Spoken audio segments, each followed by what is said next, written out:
Jill Kerr-Conway, author of When Memory Speaks, Reflections on Autobiography. Where did you get the idea for this? Well, I have been traveling around with my publicist from Alfred Knopf and giving readings from some of my earlier volumes of memoirs. And I started to explain to the audience before I read something about the genre, something about its history, and where I thought my own work fitted in with it. And the audience would always get very interested and ask a lot of questions. And finally, my editor said one day, well, why don't you do a book about this? So I thought it was a wonderful idea, and I had to do a great deal of reading of 19th century memoirs that I hadn't read before in order to do the book, but I had great fun doing it. I have a copy of something you'll recognize, The Road from Karain. Your, what, memoir or autobiography? It's a memoir. It's my childhood and growing up in the outback of Australia and my education in Sydney, and it's definitely a memoir. It evokes the life and times a lot more than being a full-dress autobiography. And what impact did this have, your memoir, have on your whole idea of what memoirs are about? I wrote it for three reasons. First of all, because I was tired of all the Australian movies that celebrated male heroes in the Australian outback, the worst being Crocodile Dundee. And I wanted to write a story that had a female heroine, my mother, and a female narrative voice, mine. The second reason was that I've been teaching since I was 23, so that's a very long time now. And if I'm teaching a young man and talking with him about his plans for his future, what he'll do after graduation, I can always find just dozens of memoirs by men. How I founded General Motors, how I rescued the Chrysler Corporation, how I discovered DNA, which will maybe inflate the power of the narrator to control his own destiny considerably. But on the other hand, it'll be a working sort of roadmap for a young man to think about how he might plan a future. But if I am talking to a young woman who's just finishing college and thinking about her life ahead, there are really very few memoirs about a woman's education that will help her think about it, and also very few that deal with how a young adult woman sets about planning her life. And so I wanted to write a story that would be a useful kind of roadmap for somebody going through that process of graduating from college and thinking about the future. And so that was a second important motive. And then the third one was feminism today is expressed in rhetoric that's been so politicized over issues like abortion and the whole question of pornography that most people just switch off. So I wanted to talk in a narrative voice that drew the reader into the story, male or female, and made them experience through the story some of the central issues of feminism. What happens really when a society is unjust in its dealings with women? And in that narrative, you see my mother, who has been such a powerful, very creative, likable, attractive woman, sink into despair and neurotic mental illness, mainly because the world she lives in doesn't have a dignified idea of how a widow lives or what she does. And you also see me run into a lot of discrimination. And I wanted that to be told in terms that were very faithful to the important men in my life, father, brothers, teachers, lovers, but made it very clear that the story wasn't a romance. It's not about relationships with men. It's about how a woman gets her life under control and makes important choices. By the way, what's Karain? Karain is the name of my family's sheep station in southwestern New South Wales, a very remote, arid area.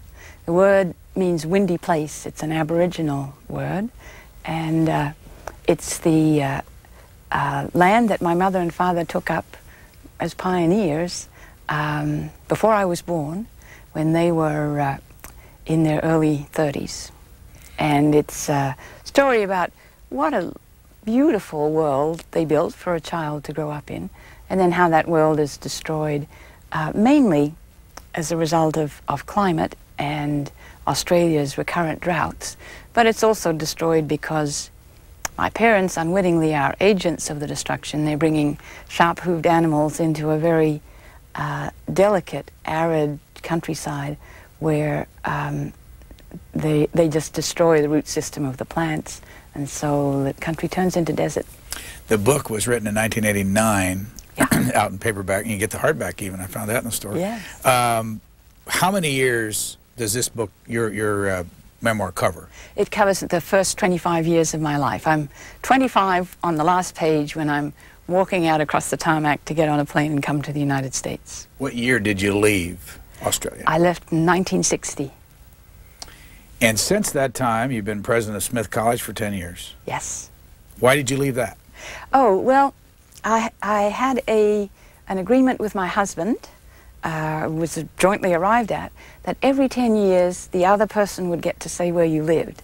And that way nobody's career would be primary and the other one secondary, nor would we have to have a commuting marriage. So the first 10 years of our married life was spent in Canada, and then he said, I'll go wherever you want to go. We spent 10 years at Smith, and then it was his turn again. We went to live in Boston, and I started teaching part-time at MIT. But I really wanted to spend that time getting back my old writing style. I used to write a lot when I was an undergraduate at the University of Sydney. I stopped when I got to Harvard and did a PhD. I started writing for other historians, and I began to write short articles and very scholarly academic prose. Then I became a university administrator, started writing bureaucratic prose, you know, memoranda to this person and that. So when I came to have the time again to go back to the writing I wanted to do, my style was gone. I couldn't write in anything but that terrible bureaucratic voice.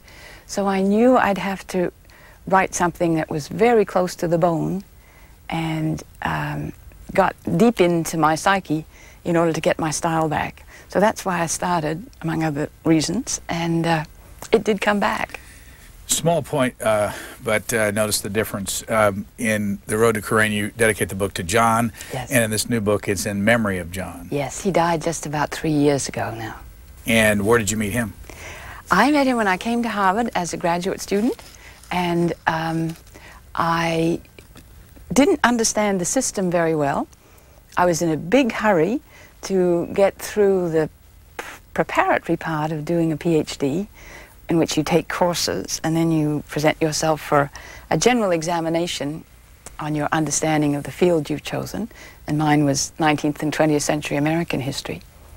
And I was in a hurry, and I'm also extremely compulsive as a person about studying. So I knew that if I gave in to the standard pattern in which graduate students took 2, 3, 4 years to prepare for their general examination, I'd just be so compulsive about it that I'd never get it done. So I decided I'd have my general examination within days of passing all my preparatory courses. And I didn't understand that if I did that, I lost my scholarship and I had to get a teaching job. And so I hurriedly went to the Harvard History Department to ask for a teaching job. And they said, oh yes, there's one, you can go and be a teaching assistant in John Conway's course. So I did, and that's how we met. How long were you married? 33 years. Any children? No, alas, not for lack of trying. But we just didn't manage that.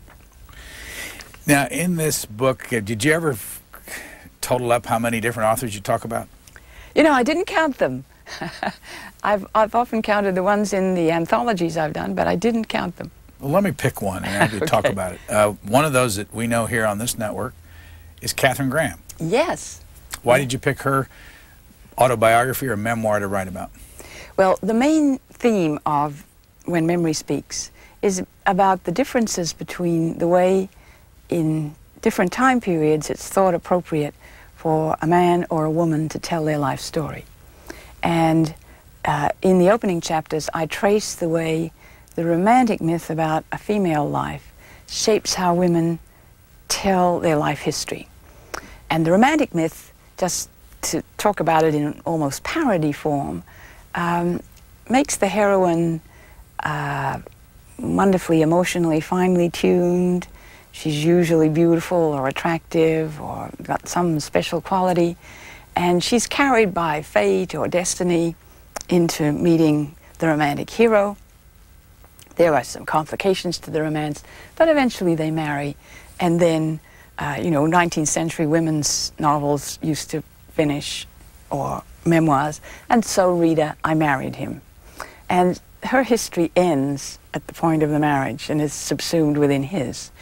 And for a strong or powerful woman to try and present herself in this romantic vein, she has to conceal all her motivation for power, to exercise choice and influence over her destiny, and to make herself seem like this lovely person to whom things just happened.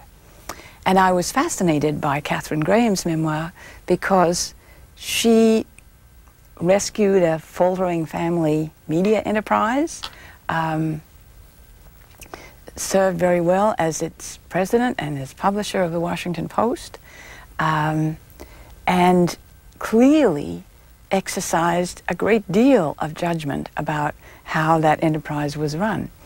But in her presentation of herself in her autobiography, she really lets you think that she's just this nice suburban woman who doesn't enjoy being thrust into this role and is always being badgered by her advisors and scarcely making a decision of her own. She uses a phrase, "I heard my voice saying," as though it's another person. And so I thought she was a wonderful example. She's a woman I admired greatly, and I'm so interested that even somebody who has exercised the power she has, after all, deciding to publish the Pentagon Papers, deciding to back the reporters who broke the Watergate story, despite that, she still feels obliged to present herself that way. Do you know her, by the way? Yes. Yes. Just before we opened the cameras up here and the microphones, you were talking about coming from a board meeting. Yes. And I believe, and I don't know that, but you're on quite a few boards, aren't you? Yes, I am. How many? 6. 6 for-profit boards, and then hospitals, colleges, schools, foundations. Would you mind naming the 6? I'm a director of Merrill Lynch, Colgate-Palmolive, Arthur D. Little Consulting Company, a small high-tech company called Allen Telecom, Nike, and an Australian company called Lend-Lease International, which is a global property and real estate company. How many days a year are you in meetings on boards like that, the commercial boards? Oh, goodness me. It's probably half my life. What do you think of it? I enjoy it very much because, remember, I'm a historian. I've spent a lot of my life studying economic history, and it's fascinating for me to see how contemporary organizations that have to make a profit work and to contrast those which are not entrepreneurial in the exact meaning of the word, but live and operate in the non-profit sector, and they must always generate a surplus in order to be able to manage and improve themselves, but are really working not to return to shareholders, but to return to society. And so it fascinates me. As you know, you write about a Merrill. Yes. By the name of James Merrill, Yes. who has something to do with the Merrill Lynch. Yes, he's a son of the founder of Merrill Lynch, son of Charles Merrill, and of course one of America's greatest poets. Is he still alive? No, he died, 7 or 8 years ago. And what was his memoir? His memoir is called A Different Person. It's one of my favorites, first of all, because he's a great writer. Secondly, because it describes the life of a young man who's gay, coming to terms with his sexuality. And it's a story of his struggle to become a mature person and to somehow escape from being the child of so enormously successful a man, and yet respect and admire what his father does. So it's beautifully written. He has a wonderful talent for prose. There's a wonderful passage in it in which he describes being in Rome with his father, who's going for an audience with the Pope. And his father sets out in the morning dressed in an absolutely white silk suit. So Charles Merrill greets the Pope clad in the same color, and James Merrill describes it as a confluence of Jupiter and Saturn. It's wonderful language. What was his relationship to his father? He finishes his story describing his affection and respect for his father. Of course, he has the standard youthful rebellions, but he comes to think of him as a very benevolent influence in his life. Is there anything left in Merrill Lynch of the Merrill family? There's no immediate kin of the Merrill family, but there were until quite recently, and the heritage of Charlie Merrill stays very strong in the firm. There are stories told about him. People recall how he talked about himself and about the business, and it's quite common for people to begin a presentation about the firm today starting out with a quotation from him. So his spirit is very much there. Right next to the Merrill story in your book is an author that I was first introduced to when we did a special on Oxford.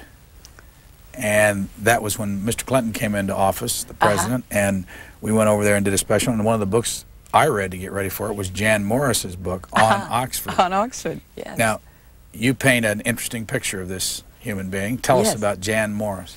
Well, Jan Morris began life as James Morris. She tells in the story the experience of being, even as a very small child, convinced that the person who inhabited this body, which happened to have male genitalia, was female. And the story is the narrative of how James Morris eventually became Jan Morris by having an actual surgical effort to create female genitalia.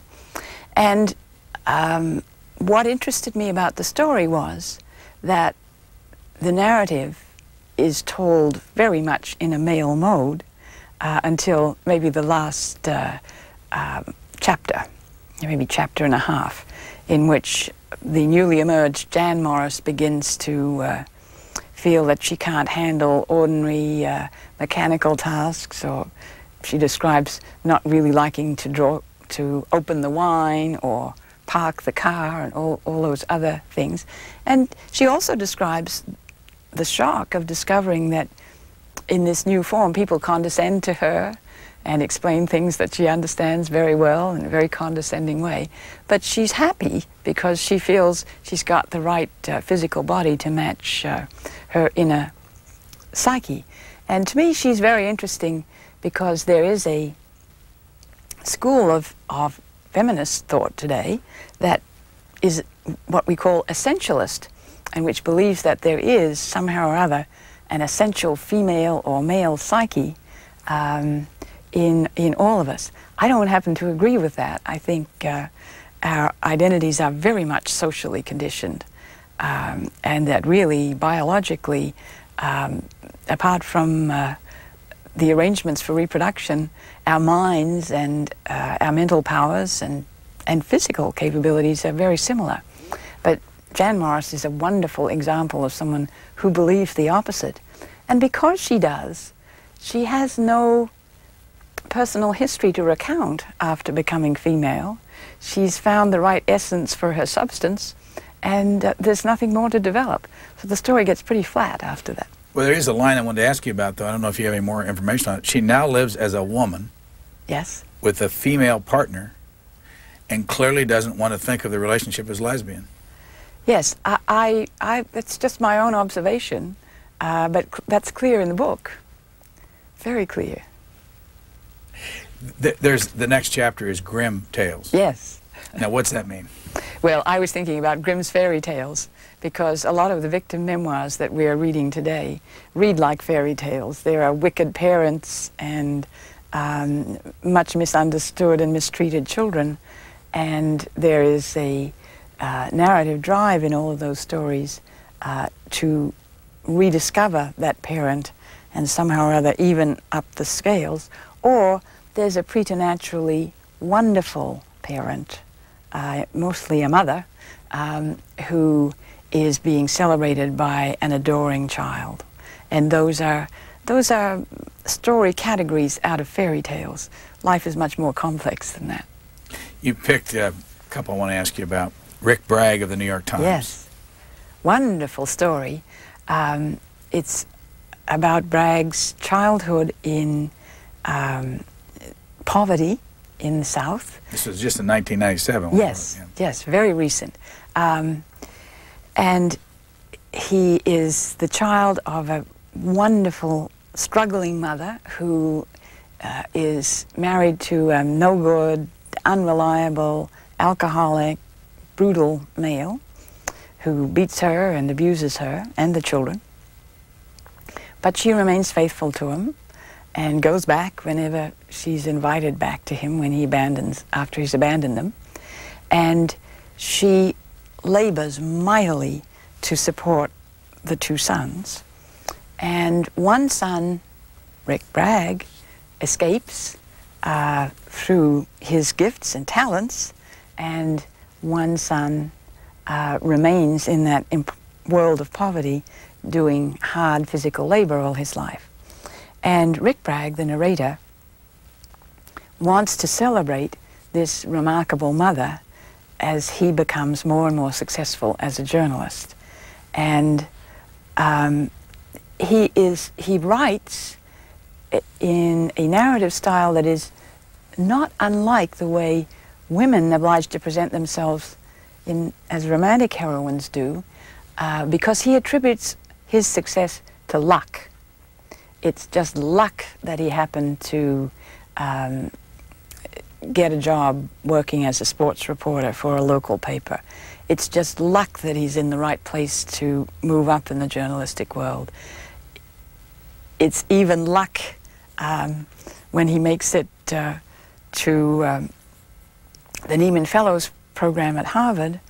And so he, in a way, treats his life as though he's not personally responsible for having abandoned the family and moved away, although he stays true to the South in wanting to report Southern stories. And I think that that's characteristic of men born in extreme poverty. It's almost too dangerous psychologically to think about striking out for extraordinary success. And so you attribute causation to luck. But I don't think there's all that much luck in life. We're caught in a very complex web of causation, and we do exert our will and deploy our talents to make the most of that. And so I was very much struck by the way he presents his story, downplaying his talents and emphasizing the role of luck in his life. And I'm also very struck by the portrait of the mother, because it's a very conventional and traditional one of a suffering, nurturing, maternal female. And I always wonder, what would the narrative voice of his mother be? And would she see herself as this suffering and much abused person, or would she see herself as triumphant? And so it's doing Bragg an injustice, but there is a theme in some of these memoirs celebrating a wonderfully nurturing mother, written by sons, which is deeply conservative and really shows you women, you know, barefoot and pregnant in the kitchen. You point out in the book that his high school education was so poor, he'd never have made it into a good college or a strong journalism school, so it was athletics and his passion for it that opened the way up. Yes. The reason I bring this up is that here's a man who got to the New York Times, got a Pulitzer Prize, Yeah. and has written A wonderful memoir. Yeah. You've been up there in the Northeast, running Yes. a college called Smith College in Northampton, Massachusetts, for 10 years? Yes. How did you get there? Well, I came to Harvard Graduate School determined to study American history. I grew up in Australia, wanted to understand my native country, which has a similar history to the United States. A white settler population occupying a continent, developing a unique and very idiosyncratic culture. The white population convinced it was theirs, although they were displacing native population. And in the Australia of my growing up, it's different today, but in my growing up, we studied only British history, British and European history. We didn't study our own country. It was thought of as just totally derivative from the United Kingdom. And I knew it was different because I'd grown up in this very remote outback with the whole itinerant agricultural laborer population. Very, very different experience. Closer to Texas in many ways than something British. And I was fascinated by the way Americans wrote the history of their country. So I wanted to study American history, originally thinking I'd go back to Australia and become a new kind of historian there. While I was at Harvard, I met and married John Conway, who's a Canadian, and we went instead to Canada, to Ontario, where he was taking part in founding a new Canadian university, and I taught at the University of Toronto. I continued working both teaching and writing American history, and particularly the history of American women and the history of higher education. And in the course of doing that, I became convinced that the great difference between Australia and the United States, or the United Kingdom and the United States, was the very strong women's institutions that this culture developed in the 19th century. Philanthropic ones, social service ones, schools, colleges, and so forth. Universities. Bryn Mawr has a graduate school. And so I was very interested in how those institutions were founded and what impact they'd had on women's position in American society. At the same time, at the University of Toronto, since I've never been able to keep my hands out of politics, I guess I got involved in a variety of political fights at the University of Toronto, including one about equitable treatment of women. I had the usual experience of women academics being passed over for promotion while all my male colleagues were promoted. And I discovered at the same time that I'd been paid much less than they, although I worked every bit as hard and had published in a scholarly sense and taught just as much, and served the university in a variety of administrative capacities. So I got really mad. And I had the decision reversed and had my compensation corrected. And then I got to thinking, well, it's easy for me to have that fight. I'm happily married, I've got a husband who'd support me. It wouldn't hurt me too much if I had to leave and go find another job. I'd easily find one. But then I thought about the women who were single mothers or who were caring for elderly parents and couldn't really stand up and fight on their own. So I thought I'd call a meeting of all the women faculty at the university and talk about my experience and see if theirs was similar and find out what we wanted to do about it. I called the meeting, just about everybody came, and they told me stories way, way worse than my own. And so we tried to get the Faculty Association, which was male-led, to help us work with the administration to correct this problem. But they said, oh, there's no discrimination against women here. All the differences are differences in performance. So the University of Toronto, where I was a publicly funded institution, and the legislature happened to be holding hearings on its upcoming budget. So we went and put our names down to speak at the legislative hearing and told our story. And the university's estimates were not adopted, and they were told that they wouldn't be until the situation was corrected. So all of a sudden, I had gotten myself in a fight with larger implications than I usually got mixed up in. And the long and the short of it was that when there was a new administration at the university, I was asked to become one of the university's vice presidents, and I started out, having never been so much as a department chairman, being involved in the administration of a very large Canadian university. So I was somebody who had studied the history of higher education and women's education in the United States, and had major academic administrative responsibility. And so that led to my being invited to be a candidate for the Smith presidency. And I didn't originally intend to take it if offered, but then I went to visit the campus and met this wonderful population of women students, and I was hooked. So that's how I got there. Is it still all women's? Yes, indeed it is.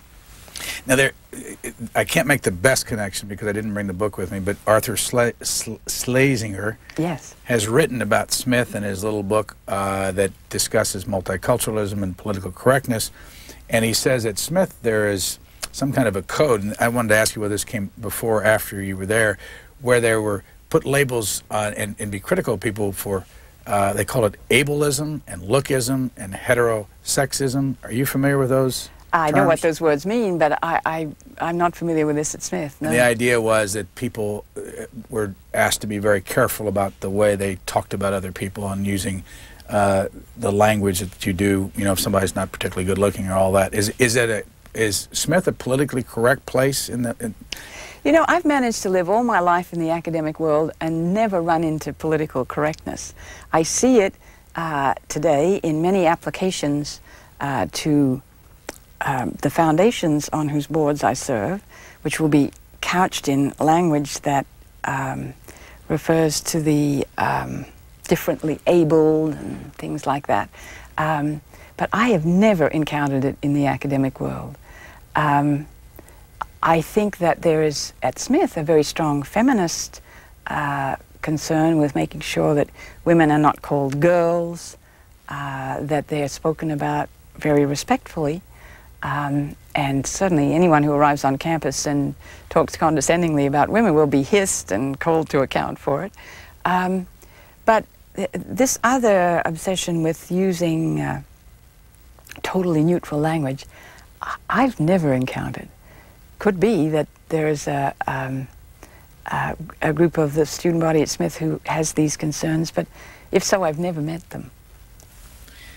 Elizabeth Cady Stanton is one of your subjects in your book under the heading, Chapter 5 is Feminist Plots. Yes. What's that chapter about, and what was she about? The chapter is about the way in which women who were among the founders of the feminist movement in the United States and in the United Kingdom tell their life histories. Because after all, these are all political activists of the most extreme kind, quite far out on the spectrum of behavior in their generation. So one wouldn't think that they would be able to tell their life histories as romances. And what interests me about Elizabeth Cady Stanton is that she moves between talking about her life in romantic terms and talking about it in straight-out political terms. And so it produces a very strange and uneven kind of narrative. When did she live? Elizabeth Cady Stanton is an early 19th century American, educated in a very demanding secondary school, but tremendously troubled by the fact that her brother can go away to Union College, but there's no college for women that she can attend. And she's infuriated by that. And even more troubled by that when the brother dies very young and Stanton tries to take his place in her father's esteem. The father is a very prominent, well-known and successful lawyer in upper New York State.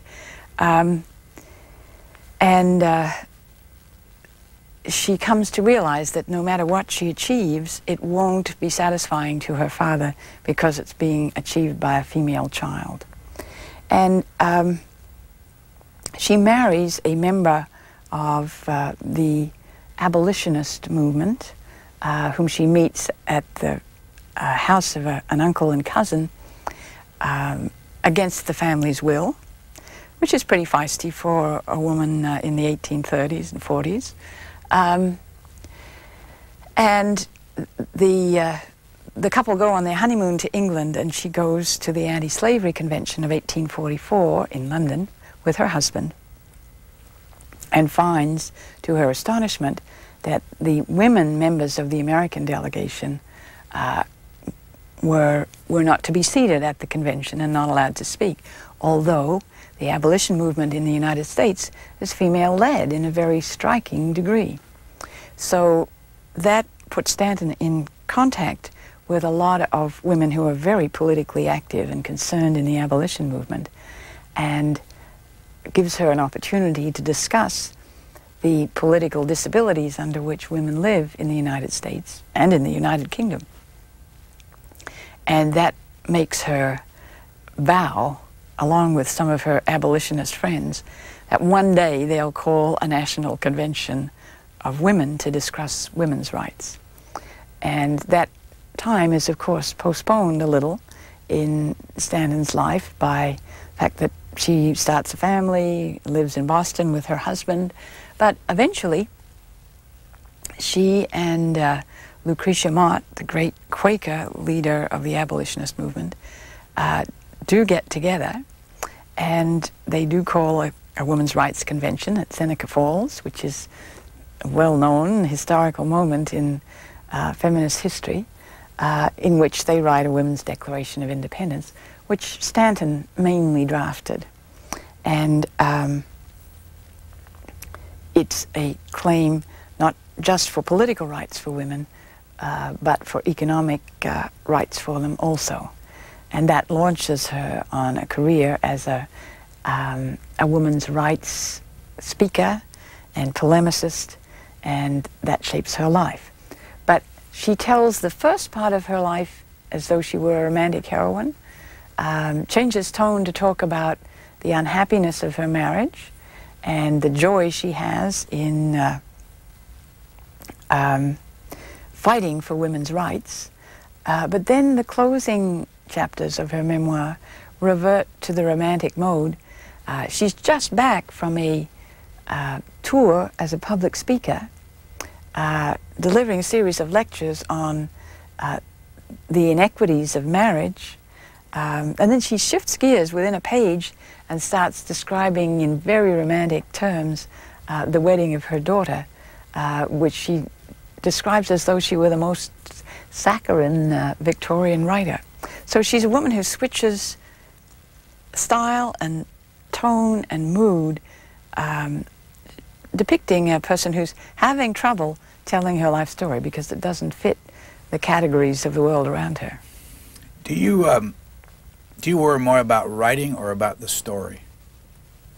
I worry about both. I worry about both. You can always tell when the narrator is having trouble by what happens to the style and the structure of the plot. And the story is really only well told if it's well written. It can be very striking, but if it's told ineptly, it doesn't grab your attention. Do you write at any special time of the day? Yes, I write between 5 in the morning and 8 o'clock. Given all the other things I do in my life, the phone starts going around 8:30, and I'm probably on the run the rest of the day. So I get up, start writing at 5, finish at 8.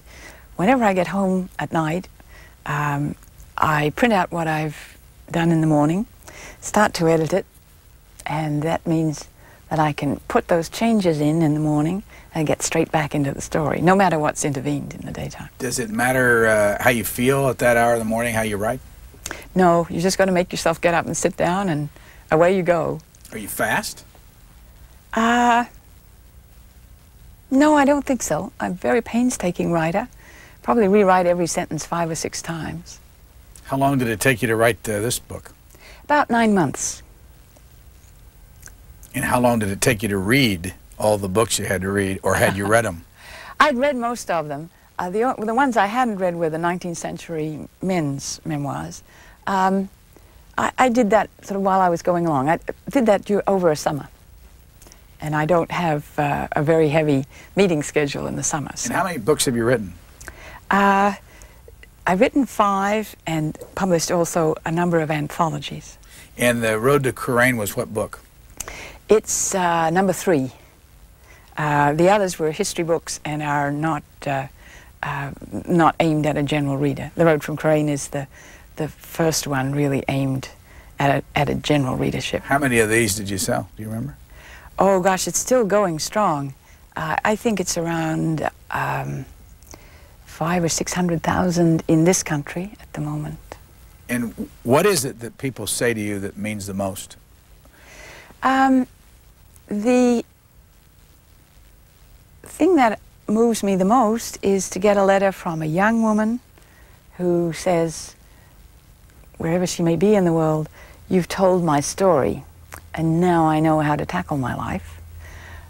Or from women of any age who say, once I read that book, I got so much insight on my own relationships and my own life that I'm going to be able to live it differently.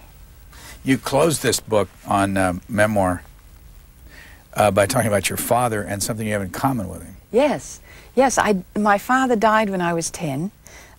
The death and its effect on our family is described in The Road from Kurain. The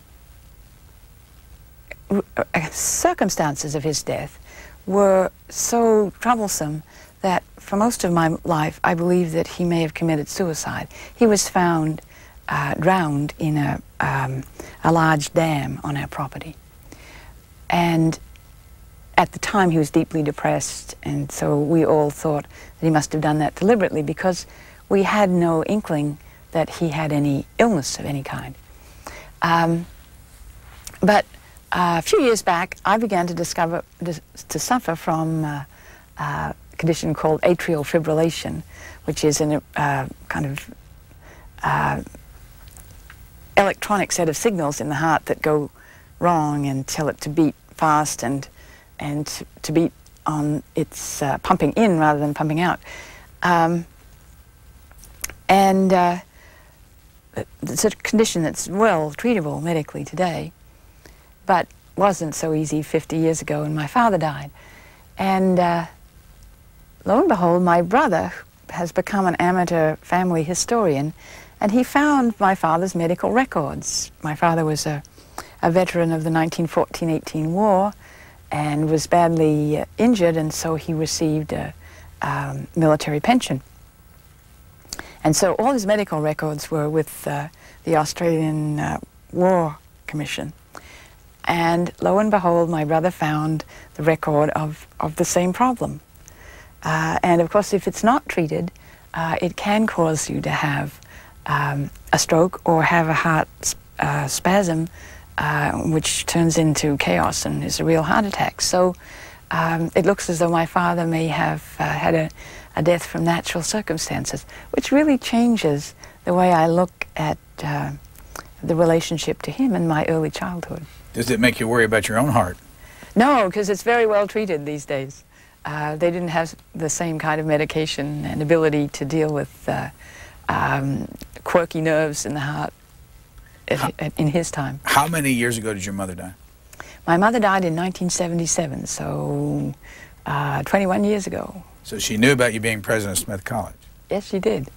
What do you think if she saw you today? Well, you know, you're an author and people buy your books and you're on 6 boards. And teaching at MIT? She'd be just as disapproving as she always was. I think it's a very ambiguous experience for a woman who knows she's bright and has not been able to get a good education herself, to watch her daughter receive an absolutely first-rate one. On the one hand, you want to give it to the child, and on the other, it's just really so hard to bear that they have it and you don't. And she did not approve of how I lived my life, was not impressed with me becoming president of Smith. I think she just couldn't bear it. And I've now, as a much older person, watched so many other families bring the first child to college when they didn't go. And I can see how ambiguous that experience is. And how old were you when you lost your brother? I was 13. And is your other brother still alive? Yes, he is. He's the person who found my father's medical records. Oh, that's right. You write about a person in here who was a chief executive officer who wrote a book, very successful book. And I want to combine you talking about him, Lee Iacocca, yes, and what you see as you serve on these boards about someone like him who's in the chief executive spot. And do any of the companies that you serve on have a woman as their chief executive officer? Aha. Wonderful questions, all of them. Lee Iacocca first. He is a person, I think, you know, absolutely encapsulated in everybody's mind as the person who rescued a failing Chrysler Corporation. And I was interested in his memoir because his is the story of somebody who's a salesman. Although he starts out life as an engineer and is given the opportunity to work in the engineering side of the Ford Motor Company, he says engineering is really dull, and it's not really where the action is in the automobile industry, it's in marketing. And he wants to become an absolutely first-rate marketer. And so the early story of his life is the successful boy from an immigrant family who makes his way through college and gets first-rate education, making his way in the corporate world. And Iacocca's way carries him right up to being president of the national division of the Ford Motor Company, and eventually gets him in second place to Henry Ford II. And all through this narrative, he has always had in his own mind that he can make anything happen. And the story is narrated in terms of one success after another, one bright idea after another. The group of talented people he drew around him, who he was able to guide as a leader and be successful in any enterprise they undertake. And he's just never allowed for the fact he's not really in control of his own destiny, and the person who is in control of that top spot at the Ford Motor Company is Henry Ford II. And so he's utterly devastated when Henry Ford fires him. And you would think that that would make a man reflect on causation in his life and look around a little at all the circumstances in his life that he can't control. But of course he doesn't. He simply goes to the Chrysler Corporation expecting to be able to do the same thing. And once again, he attracts a great pool of talented people around him, expects to succeed, and of course he can't, because the energy crisis of the early 70s comes along, and the market for automobiles collapses, and his company is really not able to manage financially. It can't even meet its loan payments. And so he has to beg the support of the U.S. Treasury, and he goes off to Washington to plead for it. And again, doesn't see himself as somebody who's caught in this very complex set of events and circumstances he doesn't control. He's just impatient that he can't persuade them to do what he wants as fast as he'd like. So at the end of his story, when he has finally, through the help of the U.S. Treasury and the bailout of that loan, been able to revive the fortunes of the Chrysler Corporation, he's still thinking about the next phase in his destiny, and which he intends to make. And his closing chapter sounds very much like the early stages of a presidential campaign. And in fact, his candidacy was mooted for a little while in the period after his great success at Chrysler. So his story to me is a fascinating one of a very intelligent man who simply is never able to look around and see what complex network of causation he's enmeshed in which he can have some influence, but he really has to recognize some of the determining forces as well. By the way, let me just ask you this.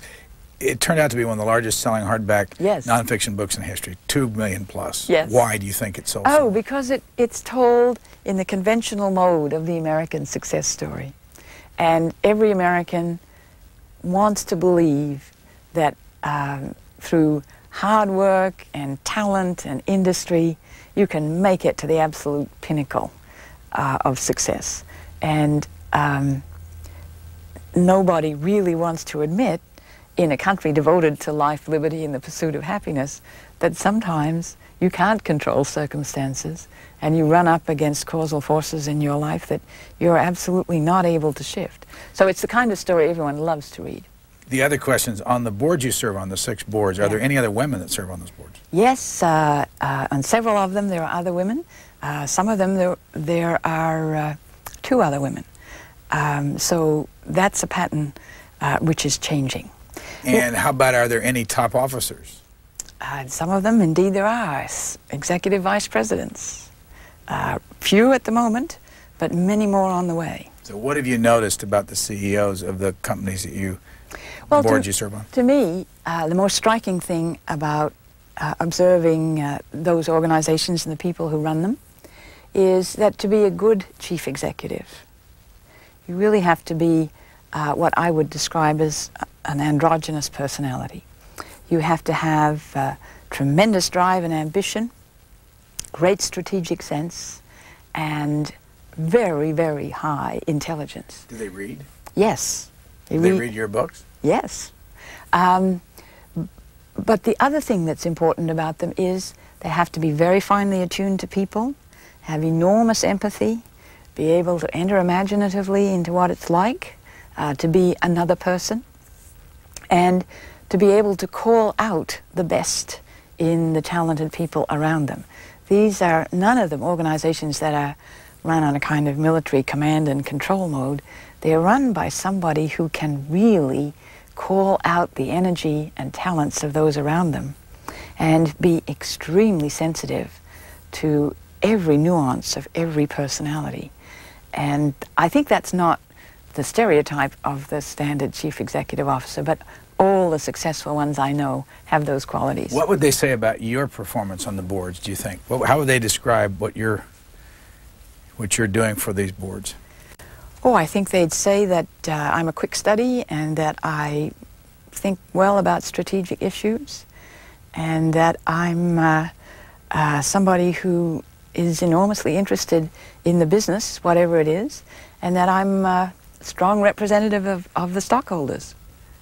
This cover has what on it? It has 2 figures from classical mythology, male and female, and they're meant to be shown merging together because the concluding chapters of When Memory Speaks talk about the way in which male and female narratives are becoming closer and closer as we get toward the present. I have very little time left. Let me ask you about the Catherine Harris memoir, The Kiss. Yes. What was it about and why did you choose it? Catherine Harrison's memoir, The Kiss, is about the experience of an incestuous relationship with her father.